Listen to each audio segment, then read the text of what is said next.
සුබ දවසක් ඔයාලා හැමෝටම දිනේෂ් සස්මිත YouTube නාලිකාවට ඔයාලා සාදරයෙන් පිළිගන්නවා. ඉඟුරු වගාව ගැන වීඩියෝ ගැන දෙවෙනි වීඩියෝ එකත් එක්ක තමයි ඔයාලා මේ එකතු වෙලා ඉන්නේ.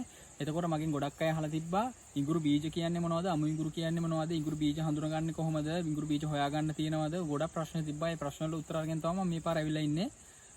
එතකොට ඉඟුරු බීජ කියන්නේ මොනවද කියලා හෙව්වොත් අපිට කියන්න පුළුවන් සාමාන්‍ය ඉඟුරු හිටෙව්වට පස්සේ හිටවපු දවස් ඉඳන් මාස 12ක් පෙන්නනට පස්සේ තමයි ඒ කියන්නේ 100%ක් බීජ විතර ගන්න පුළුවන්. සාමාන්‍ය අද වෙළඳ පොලේ ගොඩක් අය මාස 8මාරේ 9 10 එහෙම එක එක බීජ දෙනවා. මොකද පළවෙනි වගාව ඉඟුරු වගාවට පළවෙනි පාරම එන කට්ටිය ඉඟුරු බීජ කියන්නේ මොනවද කියලා හරියට දන්නේ නැහැ. ඒතකොට එහෙම ගොඩක් රැවටිච්ච මිනිස්සු අපින් ඇවිල්ලා බීජ අරන් ගිහිල්ලා දෙනවා. ඉතින් ගොඩක් මිනිස්සු රවට්ටලා දෙනවා. එහෙම ප්‍රශ්නත් වෙලා තියෙනවා. ඒතකොට ඔයාලා ඉඟුරු බීජ ගද්දී ගොඩක් කොටුවටම ගිහිල්ලා බලලා ගන්න එක තමයි හොඳ. මොකද අපි දන්නේ නැහැනේ මේක ඒ කියන්නේ වගාවේ මාස ගාන දන්නේ නැහැනේ. අනිත් එක පළවෙනි පාර කරනකින් නම් ඉඟුරු බීජ කියන එක මුකුත් මෙතින් දැනුමක් නැතුවනේ වැඩේට එන්නේ.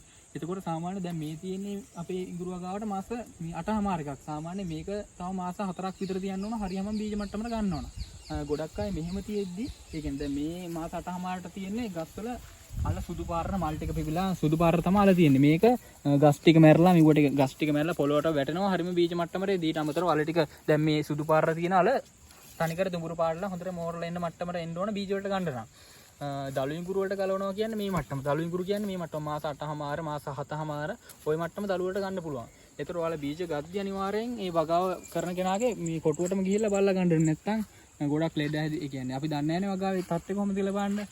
එතකොට මේ බීජ ගද්දි කට්ටිය එහෙම ගන්න අපේ ඉඟුරු බීජ තියෙනවා. ඔයාලට අපේ මිලදී ගන්න පුළුවන්. අපේ කොටුවටම ඇවිල්ලා බලලා වගාව කරන හැටි වගාවේ උපදේශ ඔක්කොම ටික අරගෙන අපිත් එක්ක ඉඟුරු බීජ ගන්න වලට සම්බන්ධ වෙන්න නම් මගේ නම්බර් එකක් දාලා තියෙනවා. ඒ නම්බර එකට මාත් එක්ක සම්බන්ධ වෙන්න. ඊට අමතරව මේ වේලිච්ච ඉඟුරු මේ බීජ කහ බීජ රුවත් අපි ගාව තියෙනවා ගන්න. ඔයාලා අපිට කෝල් එකක් දාලා සම්බන්ධ වෙන්න පුළුවන් අපෙන් බීජ ඉඟුරු ගන්නව නම්.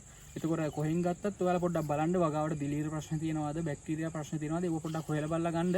ඒ කියන්නේ වගාවේ ඒ කියන්නේ ඉඟුරු වගාවේ නිරෝගී බීජ ගන්න විදිය පිළිබඳව මම තව වීඩියෝ එකක් තියෙනවා. බැක්ටීරියා වගේ දේවල් තියෙනවා. ඒක හොයාගන්නේ කොහොමද? ඒ වීඩියෝ තියෙනවා.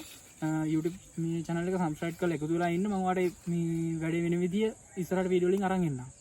අපි ඊළඟ වීඩියෝ එකෙන් හම්බෙමු.